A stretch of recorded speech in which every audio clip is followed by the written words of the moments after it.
Welcome back to the series of interviews with group CDOs on the why and how and what of data and AI for large companies with our fantastic Fabian Winter, who is the group CDO of Munich Re. And we will discuss this time what we can learn from your journey, Fabian, of what you have been learning, what has been going well, what has been some challenges, what are a couple of things that we actually you would like to give as a message to people who would like to move forward in this data and AI world. So perhaps starting with the first one, I think we never sufficiently talk about failures, right? Everybody's always talking about what works well, but I think there's a lot of things that we can learn. Is there any failure that you would say you could be sharing and where this has led to what you do differently today within the context of Munich Re?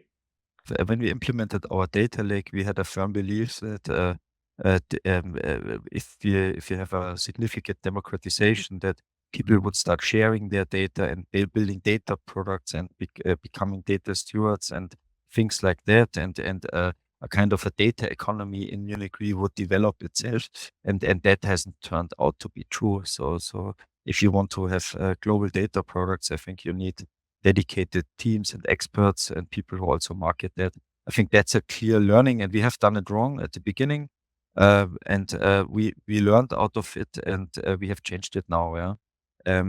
A second learning for me is I would also say the being over the time now. I told you when we met the first time, I told you I joined Munich Re 2009, and we started with things like predictive modeling, and then certainly a big trend called big data came, and people were talking about data and artificial intelligence and data science will disrupt things very quickly, which also did not turn out to be true at the beginning.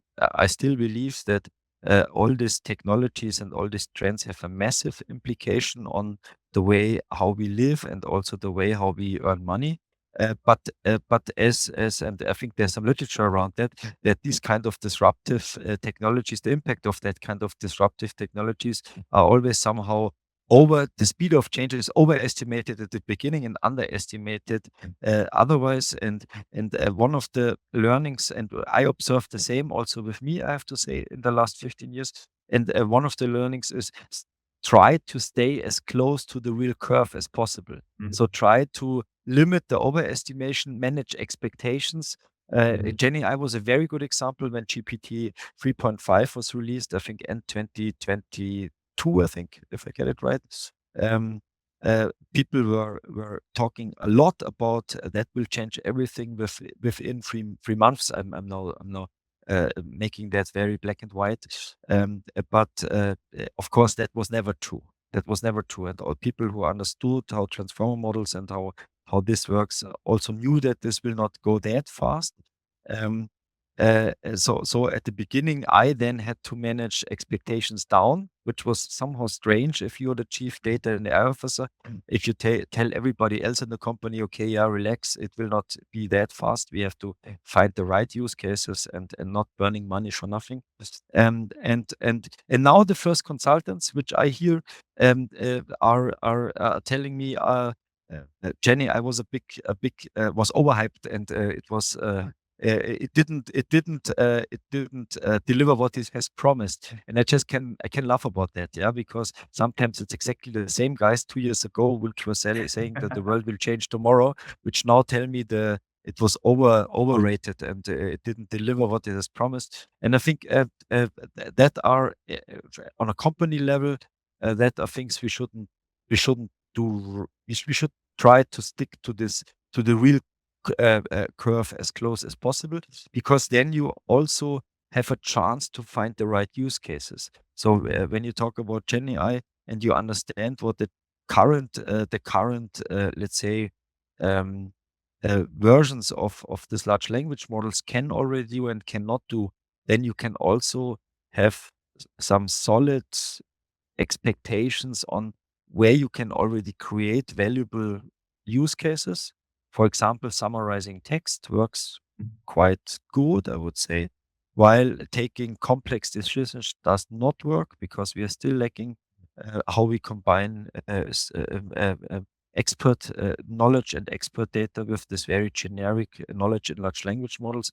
And if you understand the technology, and if you are realistically on what works and what doesn't work, then you have a higher chance on executing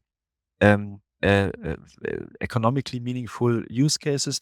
That is not just important to avoid unnecessary investments, but it's also important to create or to have a buy-in within your company.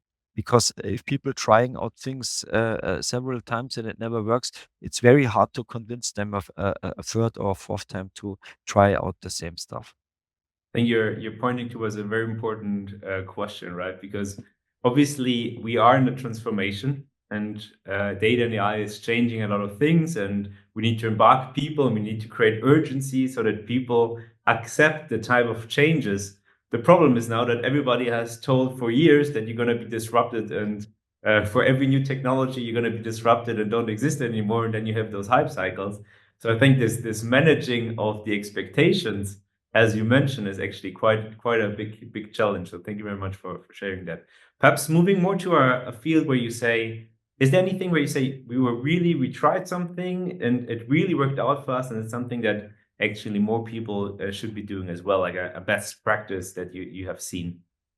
I have example for the first one. I don't know if it's transferable to the others. So therefore, I'm also cautious, because for that I don't know the business model of the other people good enough. Yeah, so I'm cautious with the second one. But what has really worked out for us, I have to say, is that we try to democratize data, as I have described, a data economy, or having a data economy in place, which follows marketplace principles. That has not really worked out. What worked out quite well was an education concept, because we also wanted to democratize or to decentralize analytics know-how.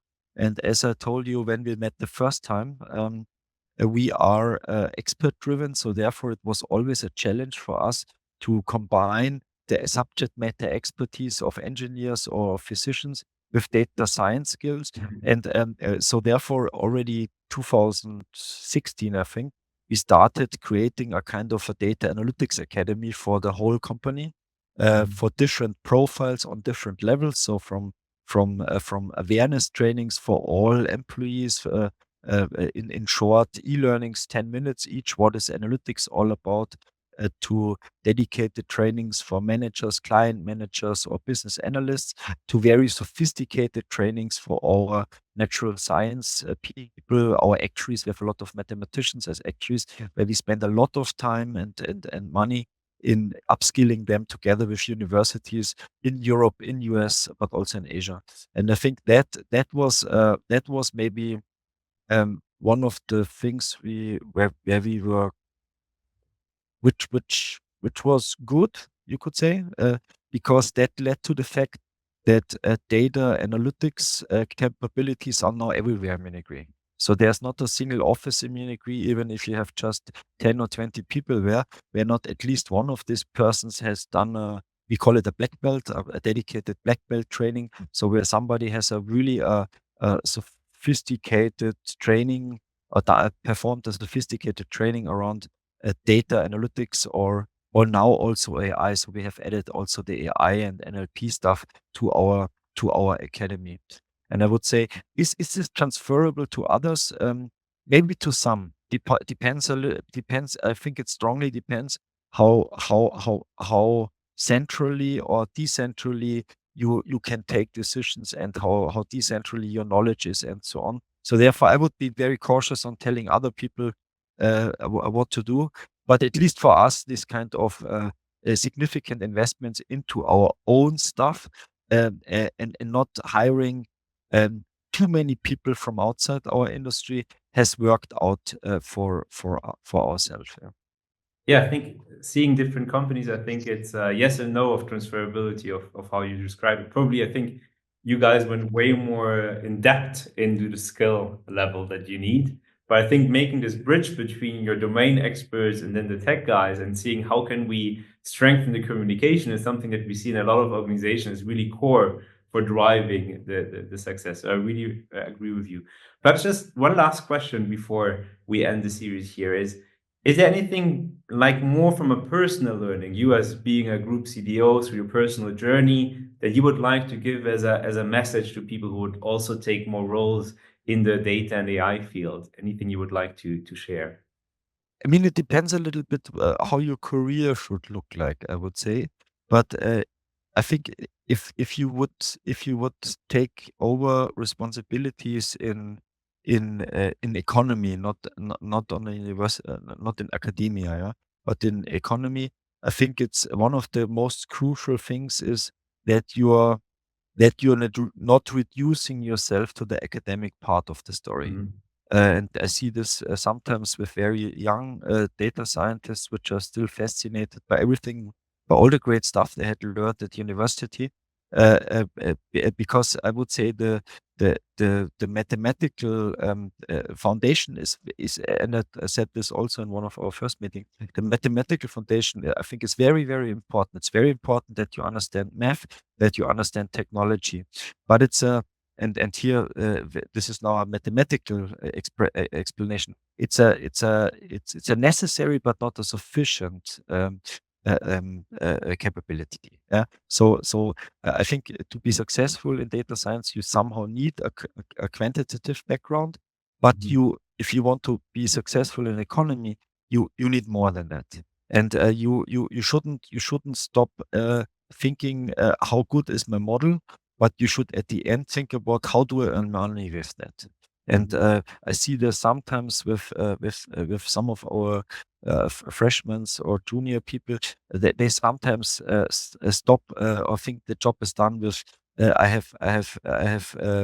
have the best fit of the model to the existing data, or I did, and that is a quite academic logic, because that's what a PhD work or a master thesis or things like that is all about. But if you want to do a career in economy, I think at the end it has to do something with how do we create real world impacts, and also how do we communicate that to the people who don't have the same academic background. I would say that might be the most obvious recommendation I would have. I love that point. We see it very often when you start seeing more the business domain experts taking more responsibility. They start saying, I just need it good enough. And then you have the tech guys who sometimes are still very academic say, yeah, but we could increase our accuracy by that percent. And yeah, and then you have this clash of perspective. So I liked it very much. So thank you very much, Fabian. I think it was really enlightening to have this really deep dive perspective on reinsurance, something that is not common to many people. Really understanding why does it matter, focusing on this quality of decisions, then how you do it. We're focusing on this data product, global versus local, with your data Mhm. steward, and then on your personal learnings of really seeing what can we learn from a couple of failures, but learnings. So thank you very much for this session with us. Thanks, Julian. All the best.